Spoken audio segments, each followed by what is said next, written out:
help us late in the evening when it's time to shut it down and we are about to close for the day. We become so tired and weary that we thought we were going to sit down. We thought we were going to lay down. We thought that we were going to kneel next to the bed and have a conversation with God. But lo and behold, you're so tired from all that you've done throughout the day that even your end of the day prayer has been shortened because you are just tired. Imagine for just a moment this second volume that Dr. Luke writes as he's attempting to give us an assessment of what's happening in the life of Christianity after having closed out his first gospel and having had us to understand that he gives us all of the facts about what Jesus began to do in the gospel according to Luke until the time that he gave up his life on the cross. And then we find ourselves here in the book of Acts. We call it the Acts of the Apostles, better known as the Acts of the Holy Spirit. In it, we discover that the conclusion of the Gospel of Luke, moving into the book of Acts, all of a sudden there are some things that's transpiring in the life of Christianity that has caused some uproar in the lives of people who were given an assignment to continue on the faith walk. Dr. Luke, when he writes this particular book, wants us to understand that the assignment that has been given to the apostles is to go forth and to make sure that everything that Jesus began to do and teach is also given to this new group of followers. These people of the way who have committed themselves to following Christ should at least know that Christ didn't give it up in the Gospel of Luke. It wasn't ended there. It's just the beginning. In the book of Acts, we discover that here, lo and behold, the Holy Spirit has come upon these individuals, has empowered them, so that somehow the movement of the first century church and the gathering of the people is not diminished because of the persecution that they are about to be exposed to. I just gave you point one. Because in those very first verses of chapter 12, you discover that these individuals who have given their lives over to Christ and who've been given the assignment to make sure that they take this story to the rest of the world are now being persecuted. Don't ever fool yourselves into assuming that because you attend church, because you know a couple of scriptures, because you have been in this faith walk a few days, that you are not going to be persecuted. The text is quite adamant about the fact that these individuals are individuals who have drawn closer to Christ. That Christ is off the scene, and now he's given them the assignment to go forth and to make sure that the world understands that Christ has not totally left them unprepared to make sure that the word goes forth so that somehow those who are both Jews and Gentiles can understand that Christ wants to make sure that everyone is saved who's willing to accept. And so while they are busy here in this 12th chapter, we discover right away that because they were busy following Christ, it meant the demise or the life of some individuals because they were following him so close. I ask you the question this day, are you following Christ so close that others will recognize that there is a relationship with you and Christ that might cause you more trouble than you would otherwise have if you did not follow him? I suggest to you today that there is some power in the persistency of prayer. Now, I know that most of us don't pray like we should. I don't pray like I should. Scripture says that man ought to pray always. We ought to pray without ceasing. And the reality of it is that most of us never give enough time to prayer. If you want to be strong in the midst of everything that you are challenged by, if you want to be able to get through your storms of life, I submit to you today that you ought to be involved in prayer if you're going to be successful at whatever it is you do. us to see that we have individuals who are primary characters in the text who have recognized that there is indeed persecution on the lives of individuals who are going to follow Christ. This particular person, Peter, by the way, has been put in prison because of his conviction. How many of us would be put anywhere that we would be uncomfortable as a result of our conviction for Christ? Most of us would acquiesce to society. Most of us would not hold tenaciously to what we believe, because most of us would give up if indeed we thought we were going to be persecuted. But I suggest to you today that if you can hold steady to whatever it is you believe in, if you can accept the fact that Christ is going to get you through it, if you can just know this, that no matter what it is you face, no matter how many times you've been in prison, no matter how many times you've been in bondage, no matter how many times you've been chained, if you can accept the fact that Christ is walking with you, something tells me God will reward you because you are persistent.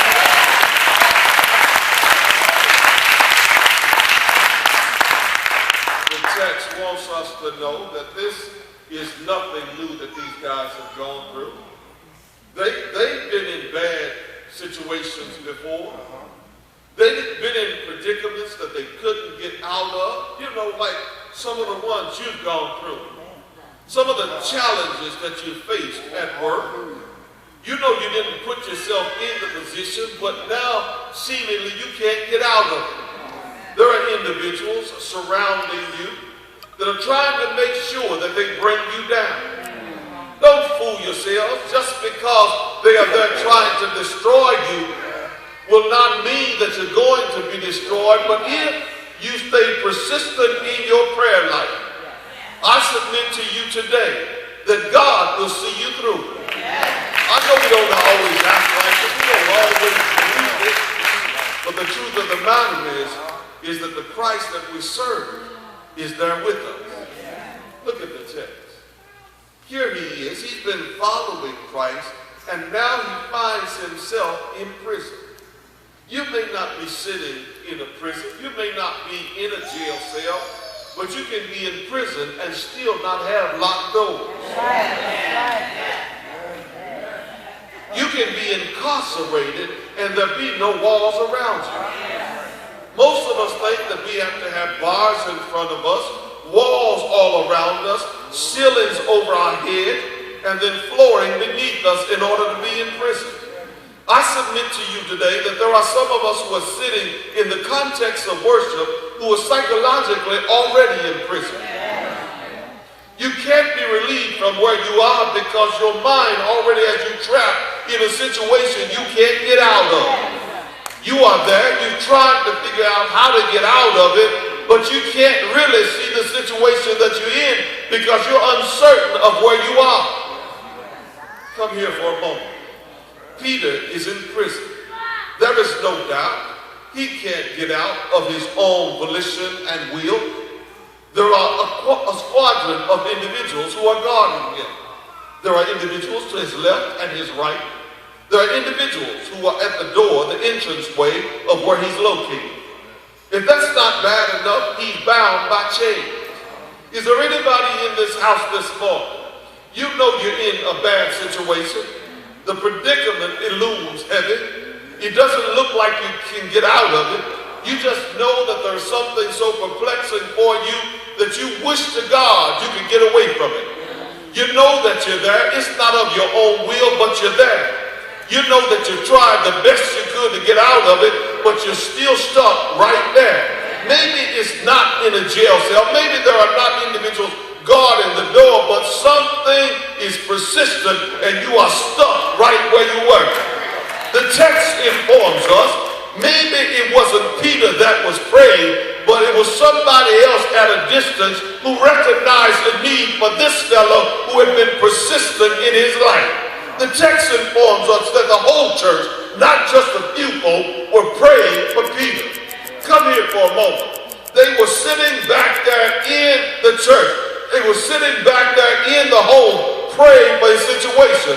And I'm glad that God has people who have a tendency to pray for me when I don't have enough sense to pray for myself. And if you're honest with yourself, there are days when you didn't have common sense to pray for you. You were too knuckleheaded out there doing what you were doing to pray for yourself. But somebody who loves you a whole lot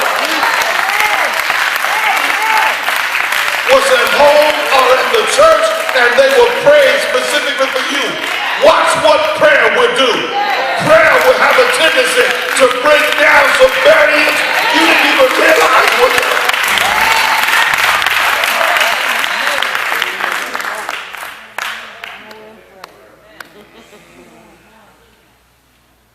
Peter was in prison, and the folk back home were praying. You are where you are today because when you were bound by your stuff, don't look at me like that. When you were in the situation that you put yourself in, when you couldn't get out, when you couldn't put it down, when you couldn't push it aside, when you couldn't say no to him or her, when it was pressing in front of you and you couldn't get out of it, somebody was praying for you. When you couldn't pass that exam at school and you knew that you had a block, somebody prayed for you, and that's how you got through it. When there was tuition that was due and you knew you didn't have the dollars to pay the tuition, but somehow it showed up, somebody was praying for you. I know we always look at the biblical story and we forget that it is written for the sake of portability, so that as it's written you can take it with you, and whatever situation you find yourself in, God can speak you in the context of your situation so that you can find your way out of the situation. Peter's in jail. It doesn't look good. And of all the things in the text, this boy is asleep.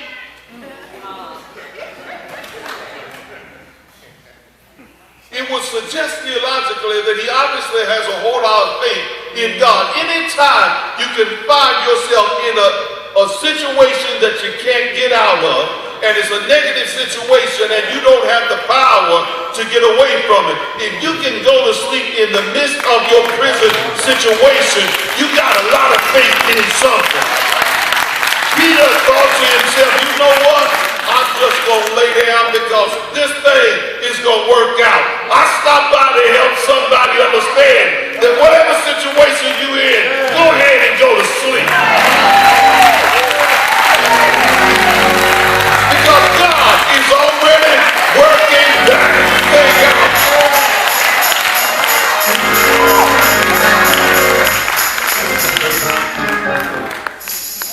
Peter is lying here, he is asleep, and then lo and behold, something happens so powerful. Peter is awakened.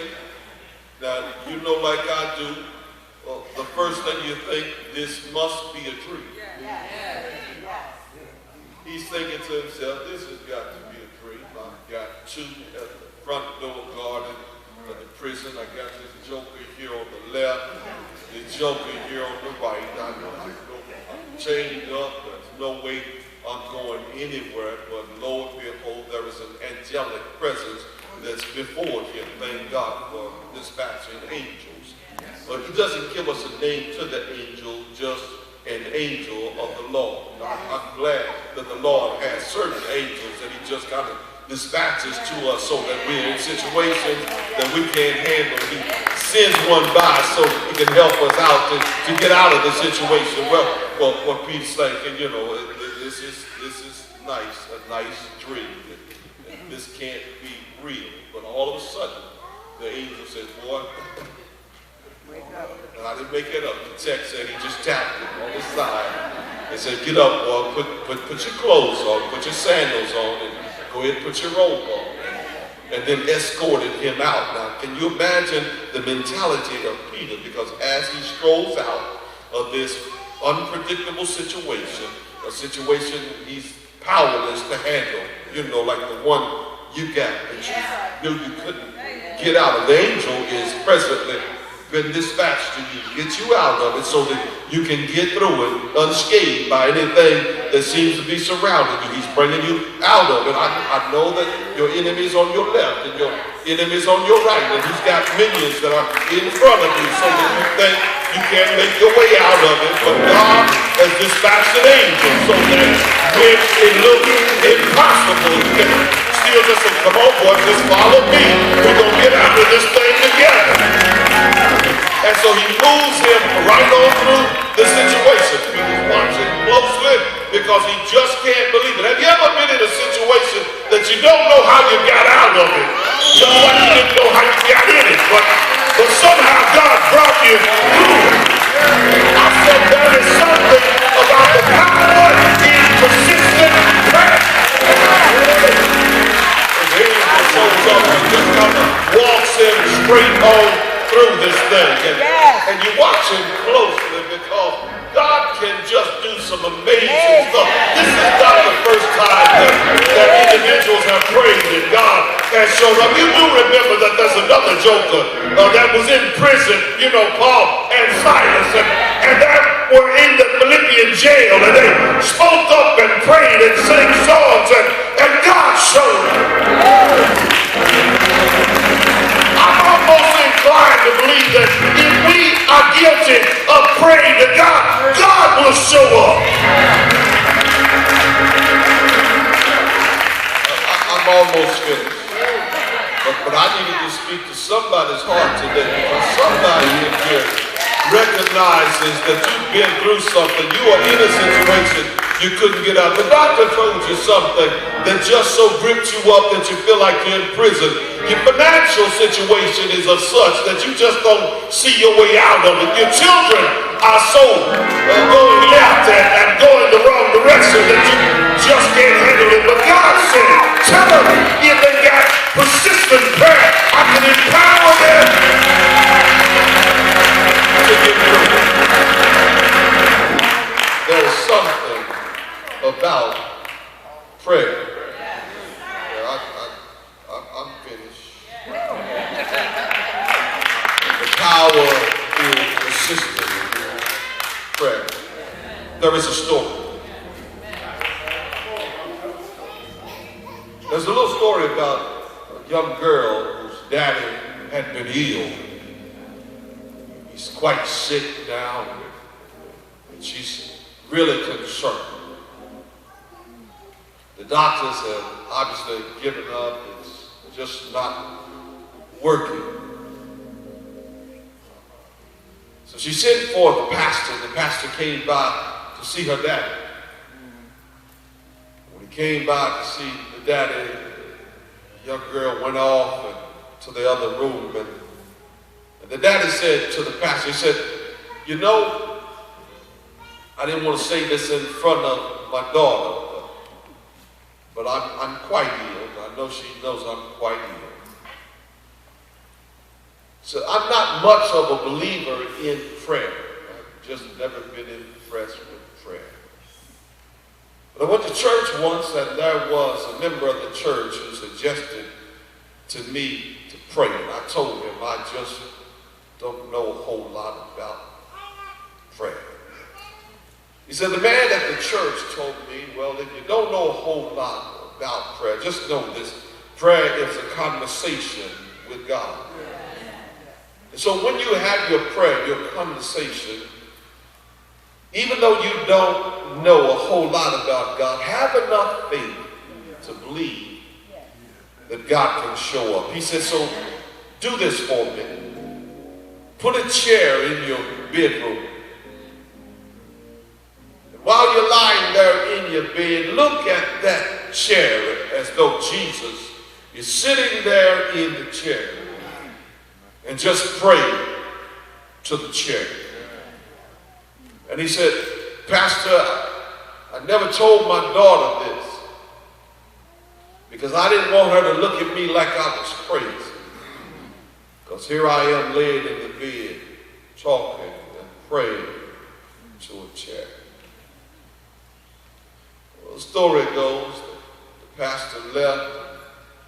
A few days later, the daughter comes and says to the pastor, "Pastor, my daddy died yesterday."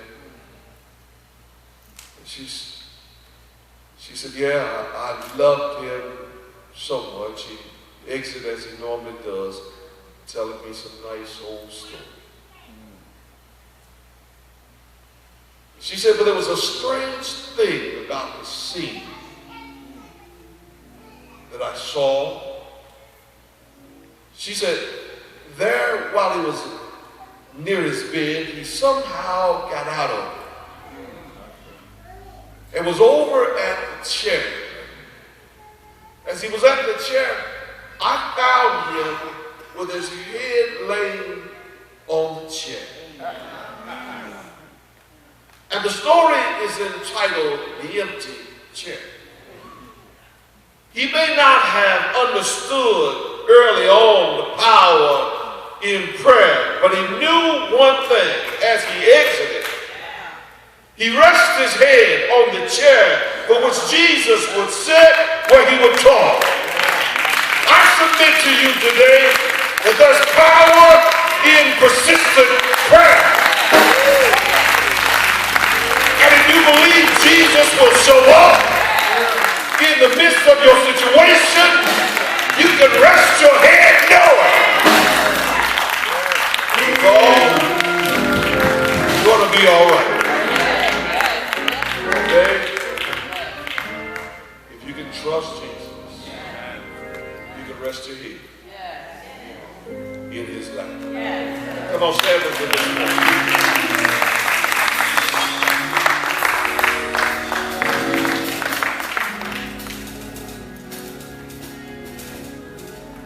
Prayer can change things.